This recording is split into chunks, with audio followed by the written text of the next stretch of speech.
اللہ من الشیطان الرجیم بسم اللہ الرحمن الرحیم ونمکن لهم فی الارض ونری فرعون وحامان وجنودہما منہم ما کانوا یحذرون۔ توفیق پروردگار سے سورہ قصص کا ترجمہ اور تفسیر جاری ہے۔ آیت نمبر 6 اور 7 کی ہم تفسیر اور ترجمہ کریں گے کہ خداوند عالم ارشاد فرما رہا ہے کہ وَنُمَكِّنُ لَهُمْ فِي الْأَرْضِ،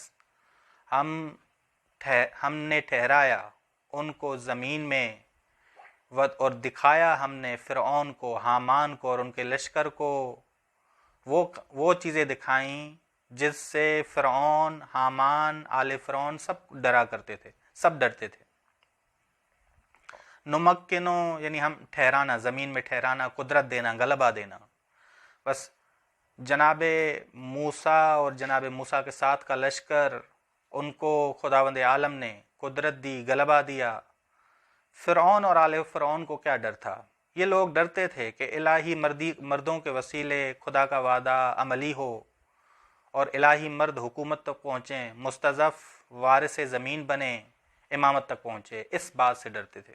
تبھی دیکھیں کہ نسل کشی کرتا تھا فرعون، بچوں کو ذبح کرتا تھا۔ کس کے بچوں میں سے؟ بنی اسرائیل، جو مہاجر قوم تھی، مصر میں مہاجر قوم تھی، جنہوں نے ہجرت کی تھی کنعان سے اور فلسطین سے آئے تھے، مصر میں فلسطین سے آئے تھے، اور ان کے بچوں کو ذبح کیا جاتا تھا۔ انہی بچوں میں سے ایک جناب موسیٰ تھے کہ ان کی ماں کو وحی ہوئی، الہام ہوا۔ ٹھیک صالحین کی امامت جیسے فرعون، حامان اور آل فرعون کی امامت ہے، ان کے مقابلے میں صالحین کی امامت ہے جیسے جناب موسیٰ کی امامت۔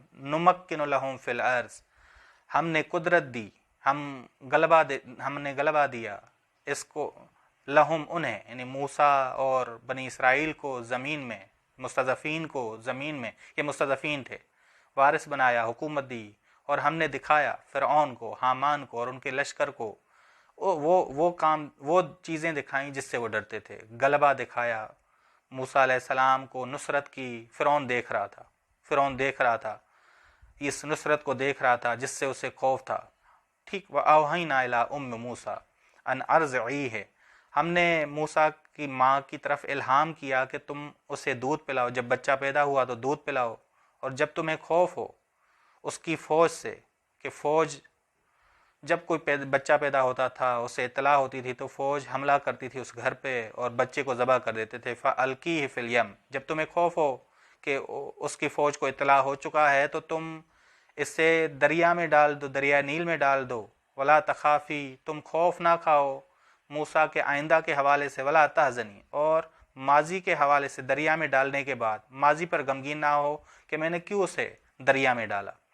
اِنَّا رَادُوهُ إِلَيْكَ، بے شک ہم اسے تمہاری طرف لوٹائیں گے اور ہم اسے پیغمبروں میں سے قرار دیں گے۔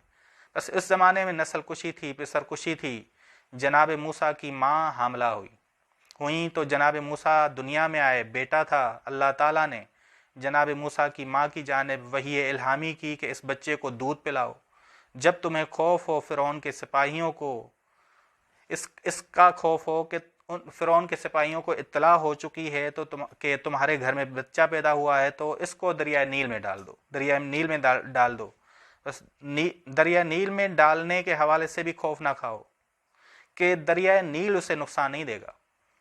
خوف تمہیں فرعون کے سپاہیوں سے کھاؤ کیونکہ وہ ذبح کرنے آئیں گے تیرے گھر، بس دریائے نیل سے، یہ جو آیا کہ ولا تخافی یعنی دریائے نیل سے خوف نہ کھاؤ، وہ حفاظت ہم کریں گے، بس ابھی سپاہی آئیں گے اس حوالے سے تم خوف کھاؤ اور بچے کو دریا میں ڈال دو، اور یہ بچہ فرعون کے گھر میں ہی پلے گا، فرعون کے گھر میں ہی پلے گا، اور دودھ پلانے والی بھی تم ہی ہوگی۔ بس آئندہ کے حوالے سے کوئی خوف نہیں کھانا، آئندہ کے حوالے سے کوئی خوف نہیں کھانا۔ اور ماضی کے حوالے سے کہ دریا میں کیوں ڈالا، نہیں، یہ دریا ہی اس کی حفاظت کرے گا، دریا میں شاید اس کی جان چلی جائے، نہیں، یہ جان نہیں جائے گی، خدا نے گارنٹی دی۔ ولا تحزنی، بس خوف نہ کھانا کہ میں نے کیوں دریا میں ڈالا، اب بچہ پتہ نہیں اس کی جان محفوظ ہوگی یا نہیں ہوگی۔ ٹھیک، بس یہ ذہن میں رکھیے گا کہ خوف آئندہ کے لحاظ سے ہے اور حزن جو ہے ماضی کے لحاظ سے، بس ہم اسے سالم تمہاری طرف لوٹائیں گے۔ اِنَّا رَادُّوهُ إِلَيْكَ، ہم اسے سالم تمہاری طرف لوٹائیں گے، اور دوسرا اسے مقام رسالت تک پہنچائیں گے۔ بس اس آیت میں دو امر آئے، ان ارضعیہ، کہ تم اسے دودھ پلاؤ، جب پیدا ہوا دودھ پلاؤ، فَأَلْقِیہ جب تمہیں خوف آئے کہ وہ فوجی گھر گھر چھاپا مار رہے ہیں، گھر گھر دیکھ رہے ہیں، انہیں پتہ چل جائے کہ بچہ پیدا ہوا ہے، تو اسے دریا میں ڈال دو بس۔ فَأَلْقِیہ دو امر آئے، دو خدا نے حکم دیے، امر دیے، عرضی ہے اور فَأَلْقِیہ، دو نہیں آئیں، وَلَا تَخَافِي وَلَا تَحْزَنِي، دو نہیں، لا تخافی ولا تحزنی، خوف نہ کھاؤ غم نہ کھاؤ، خوف آئندہ کے لحاظ سے، غم ماضی کے لحاظ سے کہ دریا میں کیوں ڈالا، دریا اس کی حفاظت کرے گا، دریا اس کی حفاظت کرے گا۔ اور دو بشارتیں ملیں، اِنَّا رَادُوهُ وَجَاعِلُوهُ مِنَ الْمُرْسَلِينَ۔ دیکھیں جی وحی کی یہ جو وحی ہوئی، وَأَوْحَيْنَا إِلَىٰ أُمِّ موسیٰ، ایک وحی تشریعی ہے کہ شریعت کے احکامات انبیاء پہ نازل ہوتے ہیں، یہ انبیاء کے ساتھ مخصوص ہے۔ ایک وحی الہامی ہے، جیسے انسان اگر متقی بنے، مطالعہ کرے تو خدا اس پہ الہام کرے، خدا اسے تعلیم دیتا ہے۔ یہ سورہ بقرہ کی آیت نمبر 282 ہے، اتقوا اللہ یعلمکم اللہ، اگر اللہ کا تقوی اختیار کرو اللہ بھی تمہیں تعلیم دیتا ہے۔ بس یہ وحی الہامی ہے، علم خدا دیتا ہے، خدا علم دیتا ہے اور اس علم کے مطابق انسان عمل کرتا ہے اور عمل میں پورا اترنے کی کوشش کرتا ہے۔ بس یہ ذہن میں رکھے، وحی الہامی علمی کہ وہ آئے، خدا علم دیتا ہے کہ وہ پھر ذمہ داری ادا کرنی پڑتی ہے۔ یہ وحی تشریع نہیں جو انبیاء علیہ السلام کے ساتھ مخصوص ہے۔ صلی اللہ علی محمد اہل بیتہ الطیبین الطاہرین، اللہم صلی علی محمد۔